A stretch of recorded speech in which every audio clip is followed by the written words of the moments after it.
What's up, guys? Today I want to talk about a topic that everyone wants to know about. Okay, this is how to get free houses, and the method we're going to use to get free houses is BRRRR. Okay, but really, how do we do that? I mean, and let's understand it all. So today we're going to unpack it in this 9-minute video. So get ready to learn something new.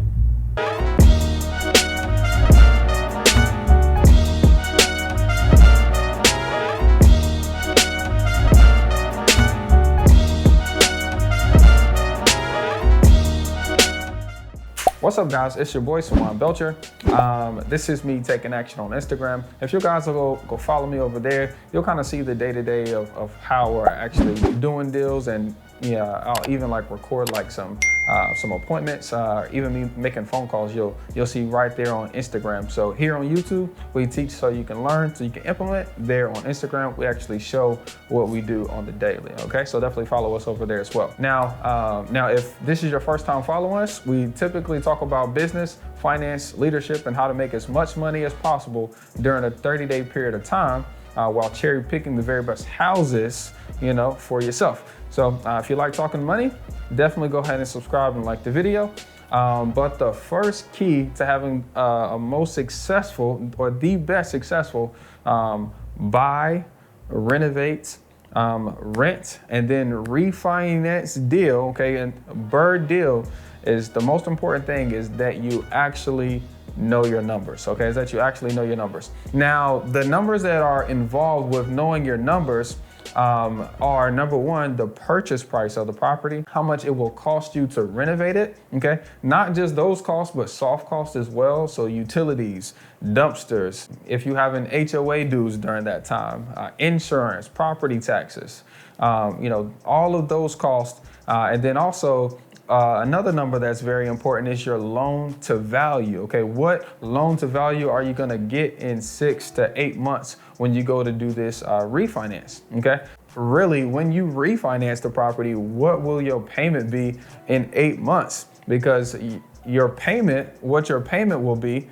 will determine how much cash flow you have, which will determine if you're actually gonna get approved for that loan amount that you need to refinance. Okay, and then also how much are you paying for the money that you need to buy the property and rent it out so you can get through this full process. Okay, so those are some very important numbers there. Once you know your numbers, let's say you have a deal, I honestly suggest that you start analyzing as many deals as possible, so that way you can start knowing what a good deal looks like. I mean, really, after you analyze, let's call it 100 deals, you'll kind of know what's a better deal and what's not. Okay, after you've analyzed over 200 deals, you'll even have a better, you'll have a better lookout of what a good deal looks like in your market. And that's very important these days, because now, before, if we would buy a property, hold on to it for a year, we're in an uptrend, so who cares? It's going to be worth more. But now, since we're kind of flatlining and maybe downtrending a little bit, really, where do we need to be? Like, maybe let's do worst case scenario numbers. If comps in the last 6 months were 150, and then you saw one pop up for last month for 135, maybe you make that 135 your ARV. Maybe you make 125 your ARV, and do your numbers on the worst case scenario. Okay. Now, I will say, before you even think about, taking down your first BRRRR deal, go ahead and get qualified on the back end for your refinance. So I suggest reaching out to local credit unions or reaching out to local mortgage brokers who are familiar with working with real estate investors, because we as real estate investors definitely have challenges when it comes to, refinances. The 2 years of tax returns might be a problem for us. You might have filed your taxes, but if you depreciated everything and deducted your income down to zero or below zero, that might be an issue. For an alternative mortgage lender, that's not necessarily a problem, because they know you made money because they can just look at your bank statements. But for some banks, that's a problem. You're not claiming any money to pay taxes on. It makes it look like you're not making any money, so that's a problem. So I always suggest that you connect you connect with who's going to refinance you out so you can have that relationship. Okay. Now, when you know your numbers and you have a good relationship with that person, when you have a deal that you actually want to take down, I think you should, kind of should work that relationship and say, hey, look at this deal. These are my numbers, and assuming I get this property, are my numbers correct? Will this refinance actually work?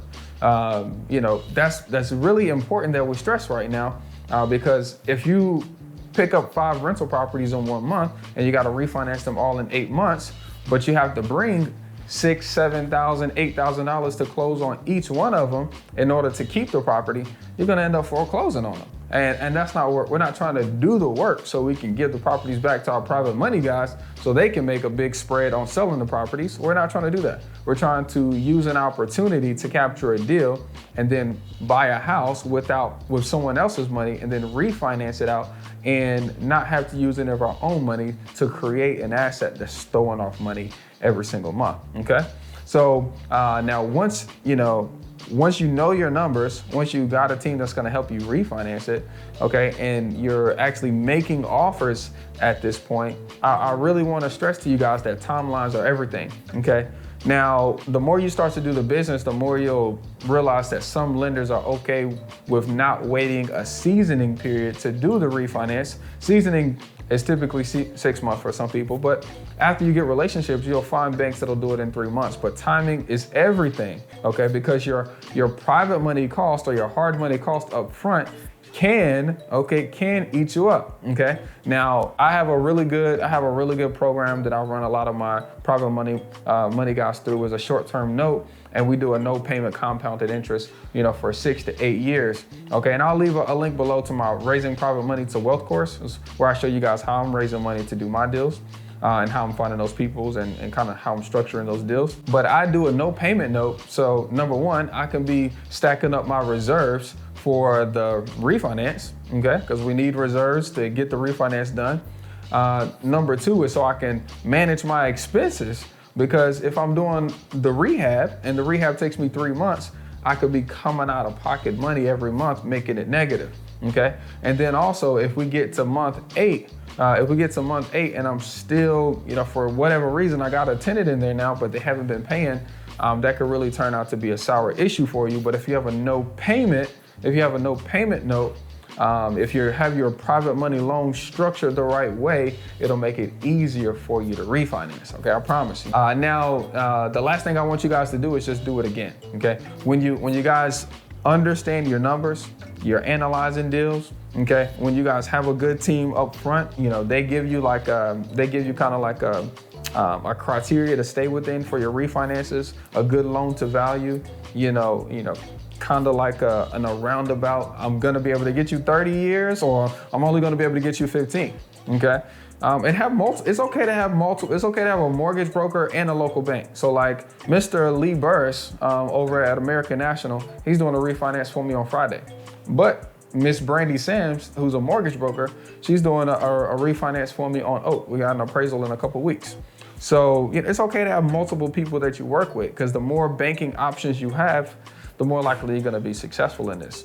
But if you guys have any questions in particular on how to get through and complete your first BRRRR so you can buy your first free house, then definitely drop it in the comments below. I'd love to help you so you guys can do the exact same thing for you and your family, okay? Now, if you don't know how to find great deals, so you can actually put this strategy together, I'm gonna leave a video right here of how you can find motivated sellers and get your first deal on the contract in the next 60 days. Peace, y'all.